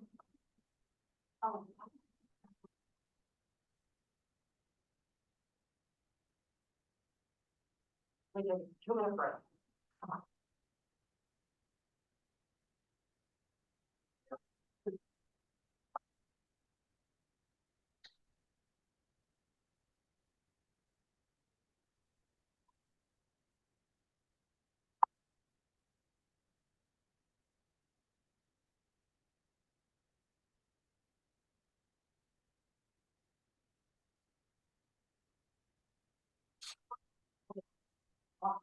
Oh, yeah, oh, yeah.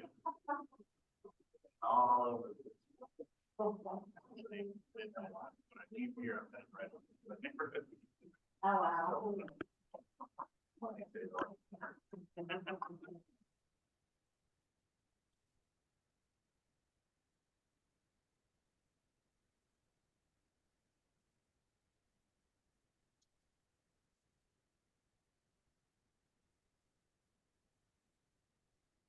All anyone wants. Like.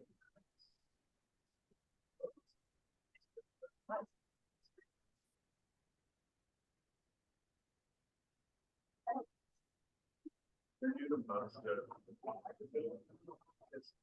I'm phased up in rather there's some older than I'll pay for place on well goes out and just place it but that would be rather than throw away all the custodian. So here we are 6 years later. Yeah.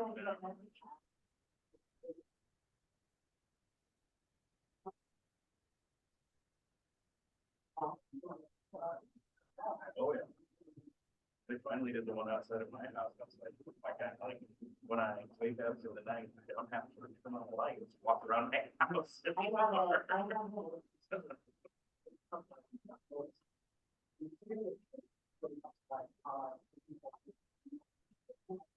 Yeah.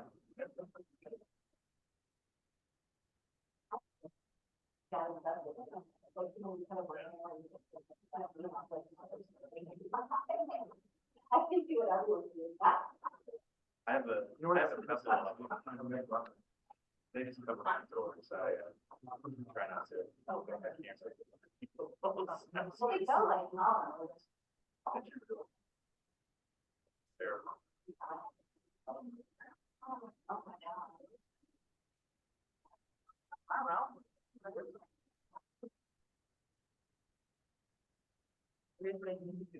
Oh, sorry.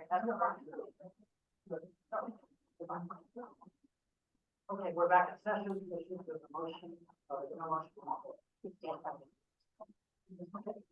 I move that the preservation board direct staff to prepare a report for the state historic preservation office that the property meets the requirements of the National Register Criteria A for social history and community planning and development. And they revise it to include architecture. But to be clear, you're not asking them to write a whole additional section, because that would probably be pretty. But some, yeah. Yeah, some deal.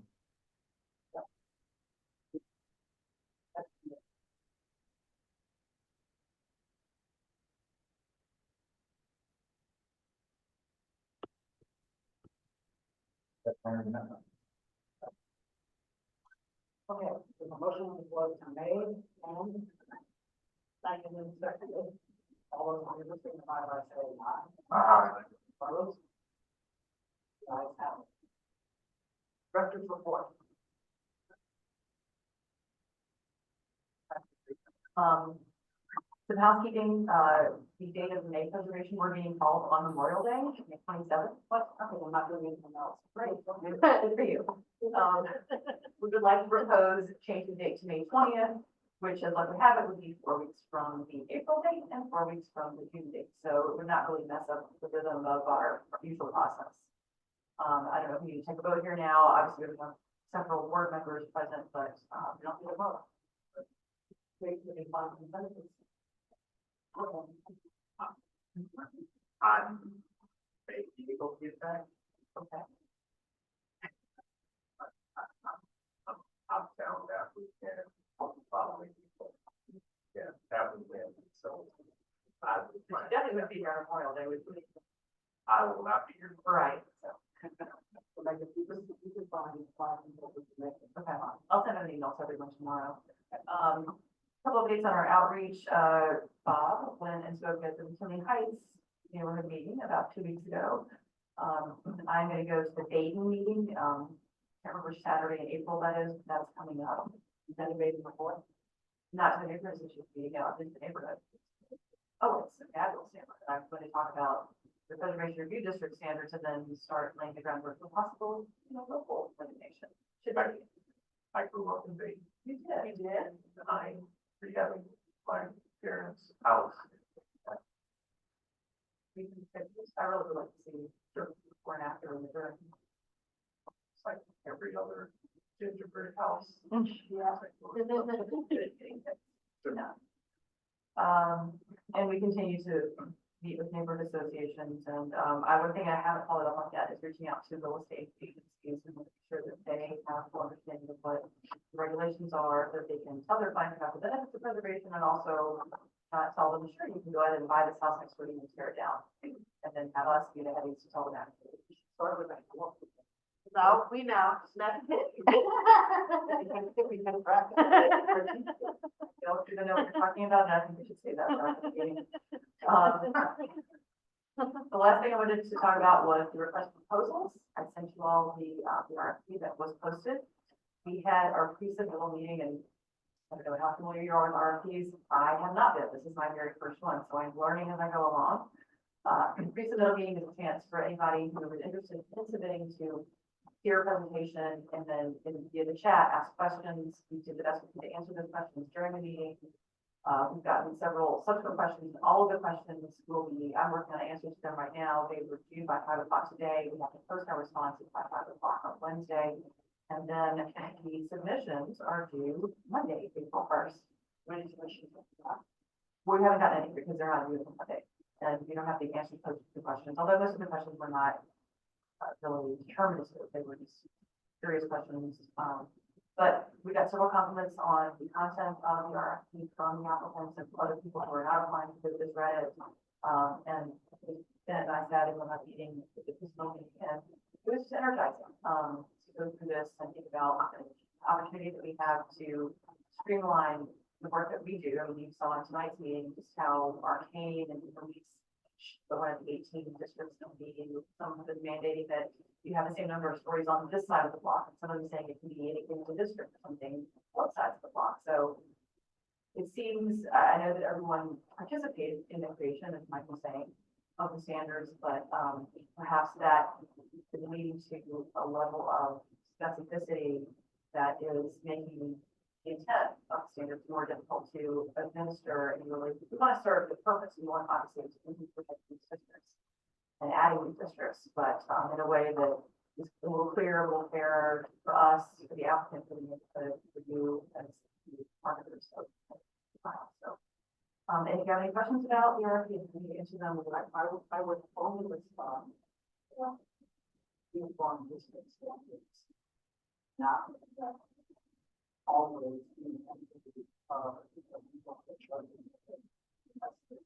We're not talking about creating one set of standards for all 18 districts. We're talking about creating a menu so that Lafayette Square, which will probably want to maintain stricter standards, can choose the stricter options for windows on front facades. And Shaw can choose less strict options if they're expressed interest in lessening the window requirements. So it is not by any means to create one set for all 18 districts.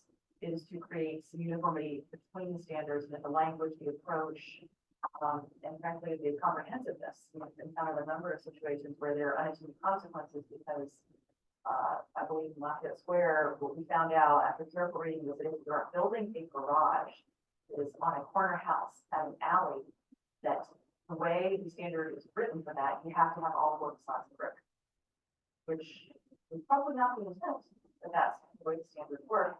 And then in Shaw, I believe, there's something that in their exterior material standards, it says siding is prohibited, but one of the approved materials is wood. So they clearly meant, 1988 or something, they clearly meant vinyl siding or perhaps aluminum siding. They didn't need wood siding, but the way it was written, we had to go to what we think was the intent there, but we think we have an opportunity here to be clearer. So we're hoping that each district does we made that very clear. I made it very clear that our intent is not to change the impact, the level of restrictiveness or non-restrictiveness of any of the districts. We don't want to change that unless the neighborhoods themselves and stations want to change. It's going to create some kind of connection between the states, which doesn't exist now. In Hyde Park's 7 pages long, Lafayette Square 17 pages long.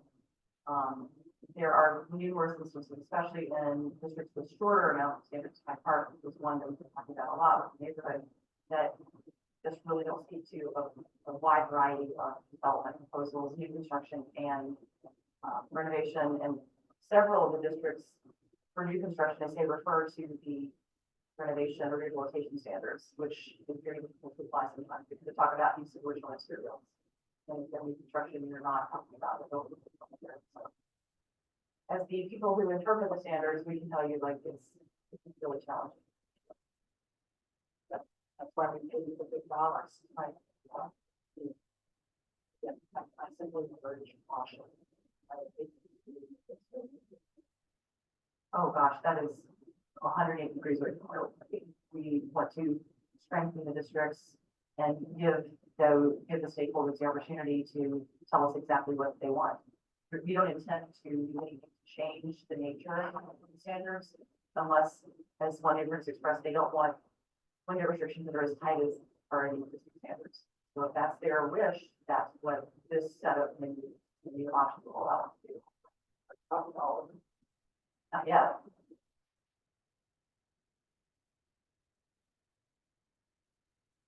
Often people at the beginning of the process show them what to do.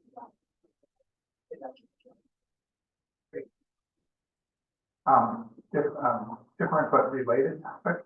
Are you aware that Don Rowe's office is going out for RFPs to, I think it's 3 neighborhood plans in North St. Louis? Yeah, that's the planning oversight agency, yes. Right, so, we considered going after it, not but we decided against it. I asked him in that meeting, there was an open forum meeting. If, the end goal, one of the end goals is to create historic districts in these areas, and he said, yes, it was. So I'm wondering if you're coordinating with your office on how to tackle that. Don is my boss, so we're all part of the same office. I know that we are looking at opportunities across St. Louis to create new historic districts, and if there are some that are in North St. Louis that are currently undergoing a neighborhood plan, then we're definitely talking about that. If there's any hard and fast plan to do that right now. Great, just didn't know if you were aware of them. And again, our office has never been the one to go out and say, you're gonna be in historic districts. The initiative is coming from stakeholders within that neighborhood, and our is a great example. But we certainly want to give people information on the benefits of that. Yeah, that would be, really. Yeah. Thanks for all you do.